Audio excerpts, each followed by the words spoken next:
When I first saw the effect of me coming out of the urinal, I was screaming with excitement.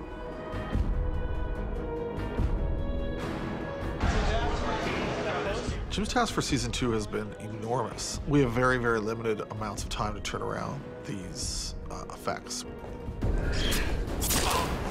I would say the biggest challenges were to make the Terminator future familiar.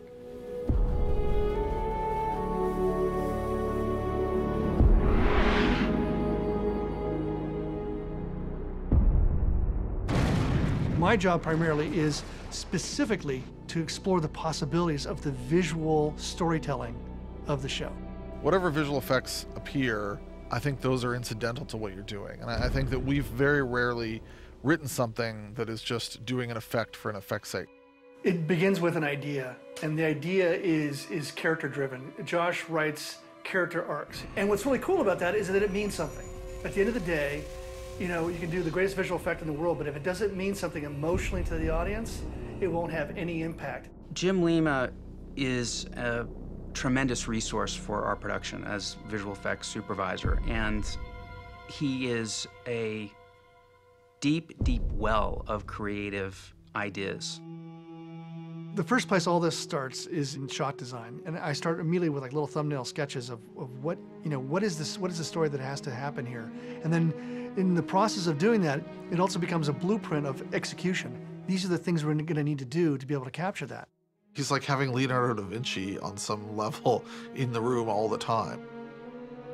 I'm very art and design driven, and this is something that I've always done, and it's my approach, is that, you know, I look at it as a graphic novel or animation.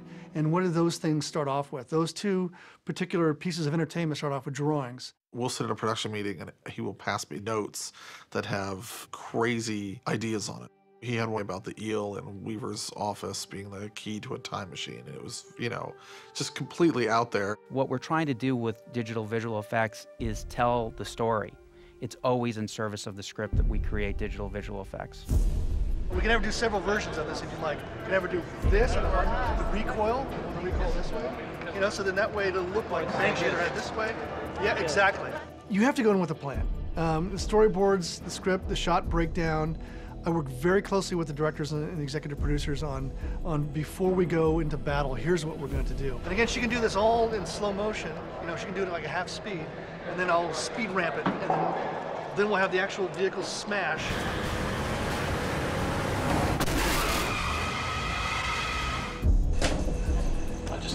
Back. Terminator Heart was designed by Jim Lima, who designs all endoskeletal type things here, and he did a fantastic job, as you can see.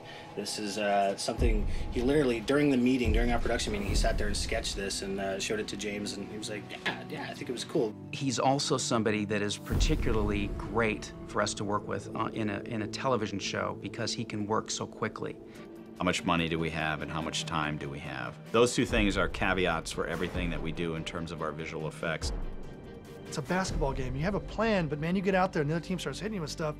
You have got to be able to be spontaneous and make an adjustment quickly. So on set, I will constantly rewrite the storyboards and go, oh, we should be doing it this way. Or the director sees an angle or there's a performance that suddenly none of us would have thought about. Let's go in that direction. Visual effects was... We can go to him and say, okay, Jim, we need to design an HK prototype that is also reminiscent of the California drones for episode 13, which is Earthlings Welcome Here. Now, that's not easy. It's easy for Jim. There is some sort of strange, fantastical engineering inspiration to most of the things that he creates, and it isn't. He's not just saying, here's a ray gun, or here's how we're gonna do our time machine. He wants it to have a science behind it. Here's the real world over here. In the real world, there's designers and engineers, and they design things that are manufactured and made for us to use. Cars, airplanes, bridges, things like this. In feature films, it used to be, oh, that's just Hollywoodized.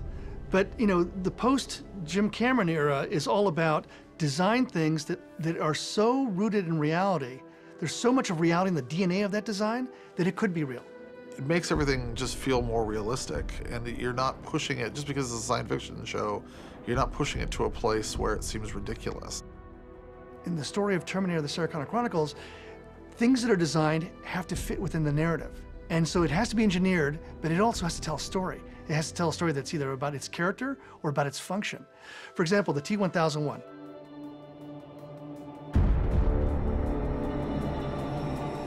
When the T-1000 was first introduced in 1992 in Terminator 2, Judgment Day, it was an incredible leap forward. There was a shift in technology and possibility in filmmaking. But then something happened, something that wasn't good. It became ubiquitous. Suddenly, everything was being morphed. And you had, like, dishwasher commercials that were morphing, and tire commercials and jelly bean commercials.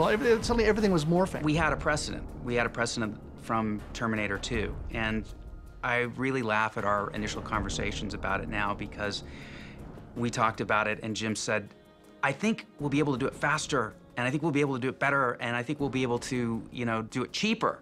After the urinal morph, which took the 90 different passes, I said to Jim, I thought you said that all this morphing thing was easy now. He's like, I was wrong. It was really tough to sort of get it to the point where it kind of looked right. Just because you have a program that morphs something doesn't mean it ends up looking like you want it to look, especially if you're morphing things like a toilet into, Shirley Manson. It was just so cool and seemed very sort of in tune with particularly the first two Terminator movies that I was a huge fan of, and I was like, oh my God, that could have come straight out of like T1 or 2, so I was really chuffed. I think he's done an amazing job. To be the T-1000, we had to do a 3D rendering of her in various different costumes. Then, and this goes to performance and acting, she needs to act like a liquid metal Terminator and get that movement right. I became such a great actress that I actually became a urinal. It was really impressive. Sorry I pissed you off, Mr. Tuck.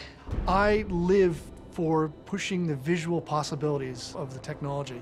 And the more difficult and the more complicated it is, and if it has, especially if it hasn't been done before, that's where I live. That's what I want to do. That's where I want to be. Just having a guy who can manage the visual effects side of it and also really just contributes on a story level and design level has been incredibly important. He's been here since the beginning, and he's one of the voices of the show visually, and I wouldn't really know what to do without him.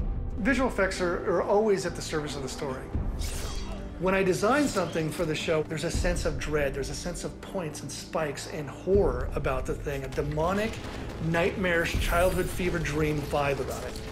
The intent of that is to put these things into your subconscious. And that's the kind of dread that is kind of always percolating. Josh's amazingly genius scripts, I like to think I also am putting that into the visual effects.